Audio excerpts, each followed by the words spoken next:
The thing about following your bliss is that when you're really depressed, you can't get a whiff of it.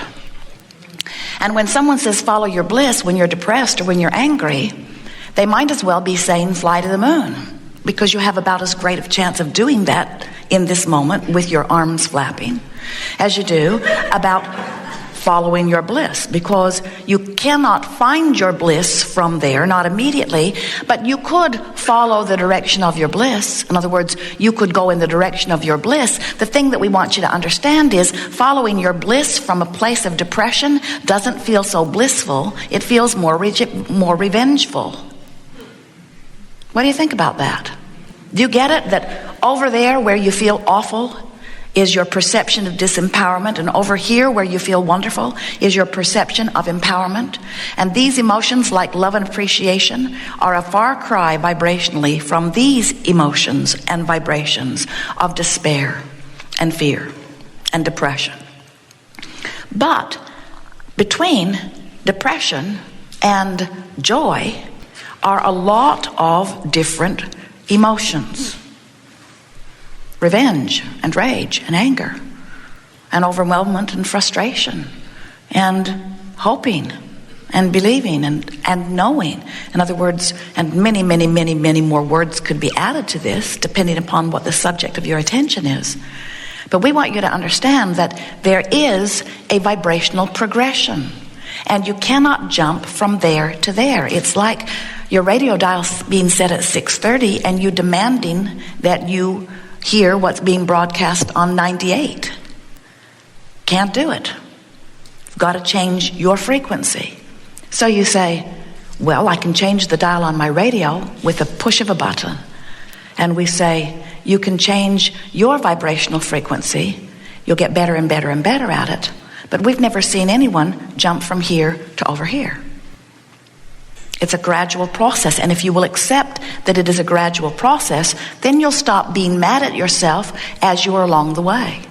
As Jerry and Esther are traveling from city to city, they don't get 20 miles out from their starting point and then begin arguing with each other about whose fault it is that they are not at the end of their 500 or 600 or 700 mile journey. Often they'll drive that in a day, and they accept that it's going to take some time. Most of the time they're driving. In fact, all day long, they're not where they intend to be at the end of the day. But it doesn't mean that where they are along the way is wrong. And yet, you often are on your way from one place to another place, and you're saying, wrong, wrong, wrong, not there, not there, not there, not there, not there, not there, not there, not there. And what happens when you're doing that is that you're not making any progress, because you say, hope we get there, wrong, not there, not there, not there, not there, not there, not there. The whole time you are unhappy about being there, you're pointed in the opposite direction. And when you're pointed in the opposite direction, you're not getting there. And so you want to be there, but you're not there. You want to be there, but you're not there. You want to be there, but you're not there. You want to be there, but you're not there. And then you say, oh man, this takes way too long. And we say, no, it doesn't. Just point toward what you want and keep moving in the direction of it. And here's the point that we really want you to get. In the moment you get pointed in the direction of what you want, you will feel better immediately. It's only pointed in opposition that feels worse. Pointed in the direction of what you want always feels better, even though you may be miles from being there. Pointed in the right direction always feels better. You know that, don't you? Have you ever been slow in traffic here?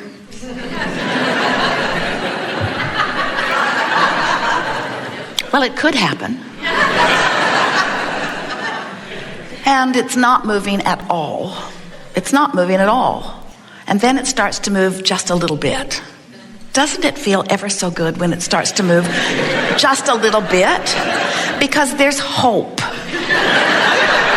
When it begins to move just a little bit, you begin to feel hope, you see. And what we want you to learn to do is to be hopeful even when it isn't moving. Not because we want you to think that your hope will make the traffic move, but because, get ready for this, you're not used to this, hope feels better. We'd rather you're stuck in traffic feeling hope or joy than stuck in traffic feeling anger. And you say, well, then get the traffic moving. And we say, This is not about the traffic moving. This isn't about getting you to where you think you want to be. This is about getting you to the place of feeling good wherever you are. Oh, Abraham, that's not the seminar I signed up for.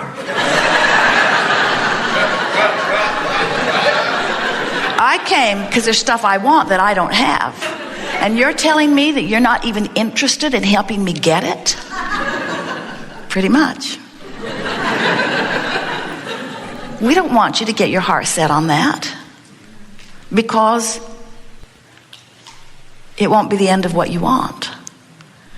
And if you get fixated on the thirst or need to fulfill your manifestation, then you'll lose sight of the greatest gift of life, which is traveling from place to place. So when you get it that, oh, you'll get there. You will. You can't not get there if you point it in the direction of it and you keep moving. You'll get there. You have to get there. All you got to do is close the vibrational gap. You do that when you croak. We just want you to get there before you croak. We want you to learn that you have control over the way you feel, which means you have control over your alignment with you, which means you have control over your vibrational stance, which means you have control over your point of attraction, which means you can match what's in your vibrational escrow, which you really, really want. You've been adding to it incrementally, always. You can match it or you can mismatch it. It's all your choice. It's just that you feel so much better when you're being who you are. Sometimes we think you're like a two-headed monster. One head's going one way and one head's going the other. Extremely unpleasant. And here's maybe what we want to tell you. Try to make it sweet. The non-physical head is dominant. Go with it. But this two-headed monster, does monster offend you? Good. This two-headed monster that you are, the source energy part of you, is dominant because it knows the well-being of your being. But then the head of the monster that is you came into the physical wanting to explore the contrast and really wanting a variety to choose from. And so that part of you is exploring and deciding. And what we want you to understand is that while the non-physical head of the two-headed monster is the dominant one, you're the one calling the shots from this perspective. You're the one that is on the leading edge. You're the one that is exploring the contrast, and you are the one making the decisions. And the source energy part of you is saying, you should know, friend, you're out there on the leading edge. You're deciphering it fully. And I trust you completely in your choices, because no one would know what you want more completely than you right there where you stand. You do have guidance, but you've got to pay attention to the harmonics within your being in order to know harmony or discord. Or we like to say, in order to recognize allowing of who you are or resistance of who you are. So you are source energy. You came forth into a physical body. Do you believe that? You are source energy and you are extended here into this physical body. And in doing so, the non-physical part of you is flowing with you. And when you were first born, there was very little difference in the vibration of you as non-physical and the vibration that you became as physical. Some slight variance, because being born causes a realization, an assumption, a recognition, an observation. Even that infant is observing the time-space reality into which it is being born. It was observing what it felt like in your belly. So now this infant comes forth into physical experience, and now there is the first opportunity, as far as you are concerned, for vibrational allowing or resisting, because now there is the energy that is really you. You know, the larger part of you remains in non-physical. People say, oh, Abraham, if physical is so great, then why doesn't the non-physical come here and be with us? And we say, that's like saying, oh, if being a toaster is so great, then why doesn't the electricity become a toaster?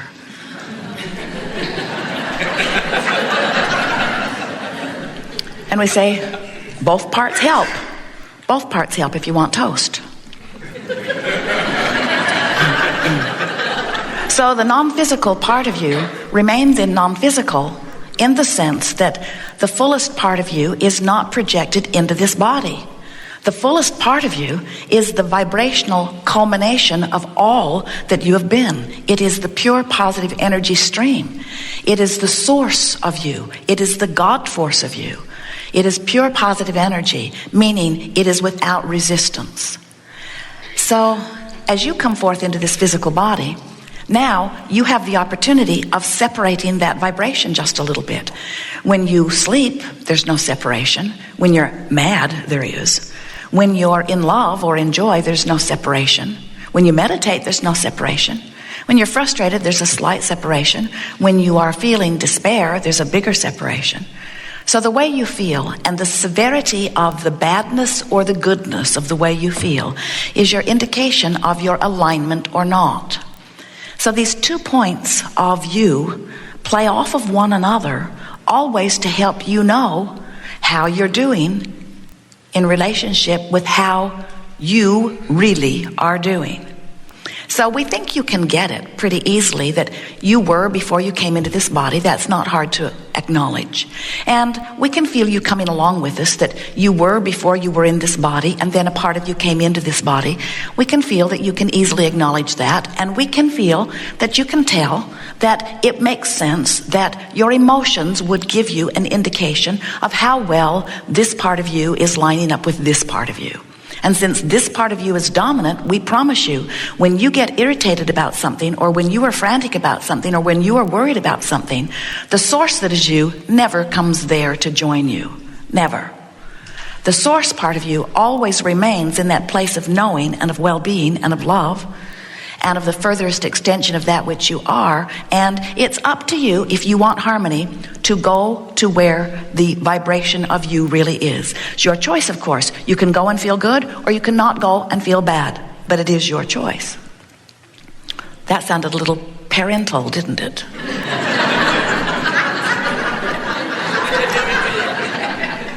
Well, we are very sure of ourselves. We know who you are, and we know how that feels, and we want you to come join us, but it really is up to you. We are not wanting you to feel that we are seeing you as wrong when you don't come. We're just seeing you as not feeling good when you don't come, and we'd rather you feel better. That sounds a little parental too, doesn't it? So, but here's the part that we think you might not really be following along completely.